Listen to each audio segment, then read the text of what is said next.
KTV 소통 코리아 생생한 이슈의 현장을 찾아가는 집중기획 시간입니다. 네, 가계부채로 어려움을 겪고 있는 서민들을 돕기 위한 국민행복기금의 출범 일주일을 맞았습니다. 국민행복기금은 새 정부의 핵심 공약사항 중 하나였는데요. 출범 일주일을 맞은 현재까지도 어떤 이들은 어떤 지원을 받을 수 있는지 잘 모르는 국민들이 많습니다. 네, 그래서 오늘 이 시간에는 국민행복기금에 대한 모든 것을 알아보겠습니다. 먼저 출범 일주일을 맞은 현재 국민들의 궁금증을 풀어주고 있는 상담센터의 모습을 취재했습니다. 화면으로 만나보시죠. 오늘 금융위원회 브리핑은 정은보 사무처장님께서 국민행복기금 채무불이행자의 신용회복 지원과 서민의 과다 채무 부담 완화를 위한 다양한 사업을 시행할 계획입니다.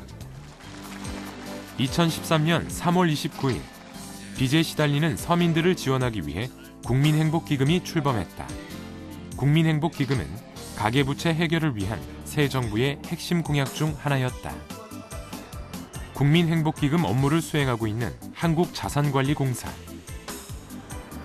이곳에는 서민들의 금융 문제를 상담하는 국민행복지원센터가 자리하고 있다.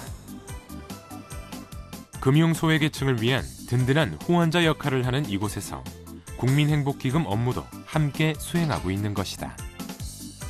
저신용자들이나 여러 금융회사들에 대해서 연체를 하고 계시는 다중연체 채무자분들에 대해 가지고 신용회복과 서민금융을 지원해주는 공적 펀드라고 이해하시면 될 것 같습니다. 즉, 빚을 갚고 싶지만 상환 능력이 부족해 장기 연체로 고생하는 서민과 학자금 대출 때문에 신용불량자까지 된 대학생 등의 채무 조정, 그리고 20%가 넘는 대출 이자로 고생하는 이들을 위해 낮은 금리의 대출 이자로 바꿔주는 대출 전환이 핵심 사업인 셈이다. 때문에 서민들의 금융 상담을 주로 하고 있는 국민행복지원센터에는 부채 문제로 어려움을 겪는 서민들의 문의가 이어지고 있다. 국민행복기금 출범 일주일이 채 되지 않은 현재는 고금리 대출의 저금리 대출 전환, 즉 바꿔드림론에 대한 상담이 주를 이루고 있다. 그리고 국민행복기금 수혜 대상이 아직 선정되지 않은 터라 콜센터 등을 통해서는 국민행복기금의 수혜 대상과 절차에 대한 문의도 계속되고 있다. 출범 전에 비해서 약 6에서 7배 정도 콜 문의량이 폭주하고 있고요. 일일 3만 4천 건 정도가 문의해 주시고 계십니다. 그 주요 내용들을 보면 가장 크게는 자기 본인이 대상자가 되는지 여부, 그리고 지원받으면 얼마까지 받을 수 있는지 부분들을 거의 대부분 질문해 주고 계십니다. 국민행복기금과 관련해서는 한국자산공사 각 지역본부를 비롯해 대전에 있는 다모아 콜센터를 통해 국민들의 문의를 받고 그에 대한 답을 하고 있는 상황. 전화와 인터넷, 그리고 방문 상담을 통해 자신이 떠안고 있는 빚이 어디에 얼마나 있는지를 비롯해 어떤 기금을 통해 지원받을 수 있는지를 상세히 알게 되는 것이다. 국민행복기금뿐 아니라 기존 서민들의 금융문제 지원을 위한 다양한 서민금융에 대한 정보까지 얻을 수 있는 셈이다. 미소금융이나 햇살론이 자영업자 위주고 신용회복위원회가 연체채무자 위주라면 국민행복기금은 연체채무자나 저신용자, 자영업자까지 모두 포함한 서민금융 종합지원체계이고요. 일시적이고 한시적이고 대량으로 신용회복을 해주겠다는 계획을 갖는 점에서 차이가 있다고 하겠습니다. 국민행복기금을 비롯한 서민금융 지원은 빚을 갚고자 하는 의지를 가지고 성실히 채무조정 계획을 이행하는 이들을 대상으로 한다는 것이다. 이는 자활의 의지를 가진 서민들을 도와야 금융과 경제의 선순환이 이루어질 수 있기 때문이다. 국내외 경제가 모두 어려움을 겪고 있는 시기, 어려운 살림살이에 빚까지 더해진 서민들을 위해 시작된 국민행복기금. 출범 일주일을 맞은 지금 원활한 시행을 통해 서민들의 희망사다리가 되어주길 기대해본다. 네, 국민행복기금의 지원 대상과 방법 등 여러 가지를 알아보는 시간입니다. 위클리 공감 김슬기 기자 함께하겠습니다. 안녕하세요. 네, 국민행복기금 출범 일주일을 이렇게 맞았습니다. 지금 왜 국민행복기금이 필요한지를 이제 좀 알아야 될 필요가 있을 것 같거든요. 국민행복기금의 출범 취지부터 좀 말씀해 주시죠. 네, 앞서 화면에서도 보셨듯이 현재 국내적으로 경제가 매우 어려운 상황입니다. 이럴 때일수록 서민들이 겪는 어려움은 더 클 수밖에 없는데요. 특히 심각한 가계부채는 오랫동안 그 누적된 문제가 계속 이어져 왔습니다.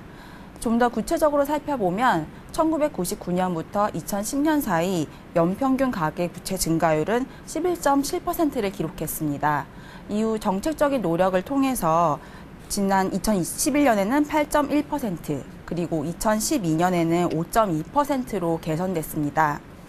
하지만 문제는 은행들이 건전성 관리를 위해서 저소득층에 대한 대출을 제한하면서 은행을 이용할 수 없는 서민들이 불법 대부업체를 이용하는 사례가 늘어났다는 점입니다.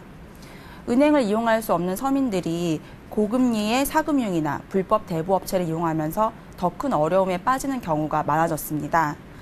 그래서 정부는 취약계층을 위해서 2008년부터 2012년까지 미소금융, 햇살론, 새희망홀씨 등 서민금융을 통해 총 6조 8천억 원의 저리 자금을 지원해 왔습니다. 하지만 이러한 저리 자금 공급은 단지 빚을 연장하는 것에 그칠 수 있는 경우가 있는데요. 그래서 이들 취약계층에 대한 부채 경감을 통해서 신용을 회복시키고 또 고용과 연계지어서 이들의 상환 능력을 높여주는 데 근본적인 처방이 필요하다는 판단이 있음에 따라서 국민행복기금이 출범하게 됐습니다. 예, 그러니까 국민행복기금의 핵심이 결국은 채무 조정과 저금리로의 어떤 대출 전환 이 두 가지로 이제 요약이 될 것 같은데요. 먼저 개인 채무 조정은 어떻게 진행됩니까? 네, 말씀하신 대로 국민행복기금은 개인 채무 조정과 저금리 대출로의 전환이 핵심 내용입니다. 네. 우선 개인 채무 조정의 경우에는 장기 연체자를 위한 신용회복 지원과 그리고 학자금 대출의 채무 조정으로 나눌 수 있습니다. 그중 장기 연체자의 신용회복 지원 내용을 표를 통해 말씀드리겠습니다. 네네. 우선 지원 대상은 국민행복기금 신용회복 지원협약에 가입한 금융회사나 등록 대부업체에서 1억 원 이하의 신용대출을 받고 올해 2월 말 현재 6개월 이상 연체가 진행 중인 채무자입니다.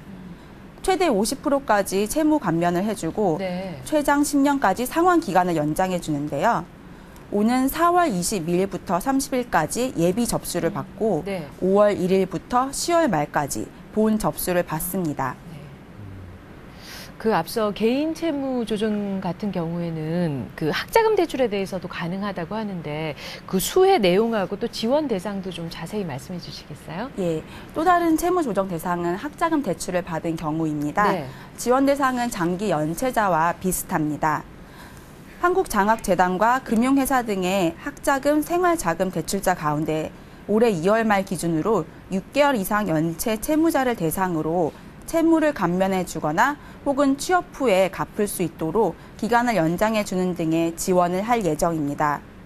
이 중 한국장학재단의 학자금 연체에 대해서는 현재도 그러한 채무 조정이 진행되고 있습니다.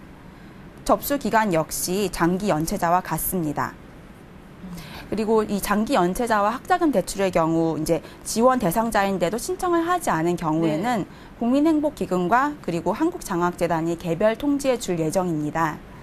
하지만 미등록 대부업체나 사채를 쓴 경우 혹은 담보대출자이거나 개인 회생이 진행되는 경우에는 국민행복기금 지원 대상에서 제외됩니다.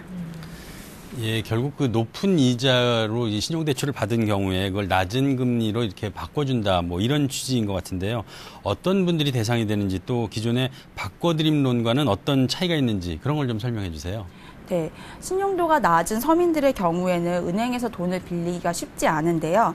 그래서 제2금융권이나 대부업체에서 고금리의 대출을 받는 경우가 많습니다. 이 경우에 이자에 치여서 오히려 더 힘든 상황에 빠지곤 하는데요. 그래서 이들을 위해서 낮은 금리의 대출로 전환해 주는 겁니다. 저금리 대출로의 전환은 금융회사나 대부업체에서 연 20%의 고금리 신용대출을 받고 올해 2월 말 현재 6개월 이상 성실하게 상환하고 있는 이들이 대상입니다. 네. 연 소득 4천만 원 이하인 경우 신용등급에 관계없이 지원 대상이 됩니다. 이들에 대해 4천만 원 한도 내에서 10%대의 낮은 이자의 대출로 바꿔주는 것인데요. 4월 1일부터 9월 30일까지 신청을 받습니다. 그리고 이런 저금리 대출 전환은 국민행복기금 신용회복지원협약에 가입하지 않은 금융회사나 그리고 대부업체에서 돈을 빌린 경우에도 가능합니다. 하지만 마찬가지로 미등록 대부업체나 사채, 그리고 담보대출자는 제외됩니다. 그리고 기존의 바꿔드린 론과의 차이점을 말씀해 주셨는데요. 이 말씀대로 이미 고금리 대출을 저금리 대출로 바꾸는 바꿔드린 론이 운영되고 있습니다. 하지만 기존에는 신용등급 관계없이 저금리 대출로 전환되는 대상이 연소득 2,600만 원 이하였습니다. 하지만 국민행복기금에서는 그 대상이 4천만 원까지 확대되는 것이고요. 또 최고 대출 금액도 3천만 원에서 4천만 원으로 늘어났습니다. 네. 네, 한마디로 일시적으로 국민행복기금이 운영되는 6개월 동안에는 그 지원 대상이 확대된 것으로 볼 수 있고요. 또 이 기간 종료 후에는 기존의 바꿔드림 론으로 다시 환원됩니다. 아, 그렇군요. 그러니까 바꿔드림 론과의 차이점은 분명히 있는 거라는 말씀이신데 일부에서는 기존의 뭐 신용회복 프로그램과의 차별성이 없다 이런 의견도 있고 또 과연 어떤 분들이 얼마나 혜택을 받으실지도 이제 궁금한 부분이 되겠습니다. 그래서 관계기관에서는 어떤 입장이신지. 네, 그래서 국민행복기금이 지금 출범한 지 일주일이 지난 지금까지 말씀해 주신 그런 쟁점들이 나오고 있습니다. 그래서 금융위원회는 업무 보고를 통해서 그 입장을 밝혔는데요. 네. 우선 기존 신용회복 프로그램과 비슷하다는 의견에 대해서 크게 3가지의 차이점을 얘기하고 있습니다. 예. 우선 기존 프로그램보다 참여 대상 금융회사가 크게 늘었습니다. 또 대상자들이 채무 조정을 신청할 경우 금융회사의 대출 채권 매각을 의무화했기 때문에 신속하고 효과적인 채무 조정이 가능하다는 것입니다. 네. 또 채무 감면 폭이 최대 50%, 기초수급자의 경우에는 70%까지 가능하기 때문에 기존 프로그램보다 혜택이 크다는 것입니다. 기존 신용회복기금은 최대 원금의 30%까지 감면됩니다. 그래서 이번 대책을 통한 신용회복 지원 대상은 약 345만 명으로 추정되고 있습니다. 이를 보더라도 서민들의 금융회복 문제에 큰 해결을 보일 것으로 기대하고 있습니다. 이번 제도 시행에 있어서 많은 분들이 우려하는 게 도덕적 해이라든지 아니면 다른 그 기금과의 형평성 문제 이런 것들을 많이 제기하고 계세요. 일부 언론을 통해서는 이 감면 혜택을 누리고 이미 그 기존 연체금을 갚지 않는 분들도 계시다 이런 우려들도 있던데요. 이런 문제에 대해서는 또 어떤 방안들을 갖고 있나요? 네, 말씀하신 대로 그런 문제들이 많이 논의되고 있습니다. 이에 대해서 금융위원회는 국민행복기금은 1회에 한해 한시적으로 제공하는 것을 한시적으로 지원하는 사업이라는 것을 분명히 하고 있고요. 또 향후에 추가적인 지원은 없다는 점을 밝히고 있습니다. 네. 때문에 추가적인 채무 감면을 기대하고서 일부러 연체를 하는 경우에는 연체 이자 등의 불이익을 받을 수 있습니다. 네. 또 국민행복기금을 통한 채무 조정 대상은 2010년 2월 말 현재 6개월 이상 연체된 경우입니다. 때문에 이 기준으로 봤을 때 2012년 8월 이전에 연체가 시작되어야 한다는 것인데요. 때문에 국민행복기금이 발표된 2012년 11월 이후에 고의로 연체된 채무는 지원 대상에서 제외된다고 할 수 있습니다. 네.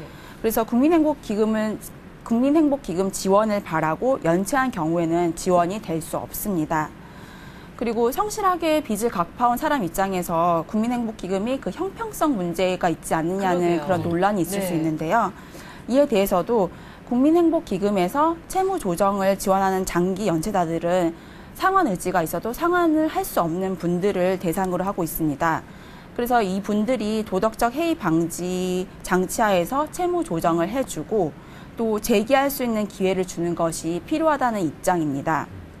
또한 그분들이 채무 조정을 받더라도 계획에 따라서 일정 기간 성실하게 빚을 갚아 나갈 수 있도록 신용회복 등의 혜택이 주어진다는 것을 밝히고 있습니다. 네, 뭐 국민행복기금 자세히 잘 설명을 해주셨는데 그래도 그 내용이 쉽지는 않거든요. 네. 그래서 그 지원 방법, 지원 어디로 해야 되는지 아니면 문의처는 어디인지 좀 자세히 말씀해 주시죠. 네, 우선 그 지원이 가장 중요한 것인데요. 네. 먼저 국민행복기금에 대한 문의는 서민금융담화콘센터 국번 없이 1397로 하시면 됩니다. 오는 4월 22일부터 30일까지 진행되는 개인 채무 조정의 예비 접수는요, 전국의 한국자산관리공사 지점과 그리고 신용회복위원회 지점, 그리고 지방자치단체의 서민금융종합지원센터 중에서 한 곳을 통해서 하시면 됩니다. 네. 이후 5월 1일부터 10월 30일까지 본 접수 기간 중에 채무 조정 신청을 해서 지원이 되는지를 결정받게 됩니다. 그리고 공인인증서가 있는 경우에는 4월 22일 열리는 국민행복기금 홈페이지를 통해서도 예비 접수가 가능합니다. 네. 네, 다양한 장치를 마련한 만큼 어려움에 처한 서민들이 제기할 수 있는 희망 사다리가 되길 기대해 보겠습니다. 네, 지금까지 출범 일주일을 맞은 국민행복기금에 대해서 알아봤습니다. 자세한 내용 소개해 주신 김슬기 기자 고맙습니다. 고맙습니다.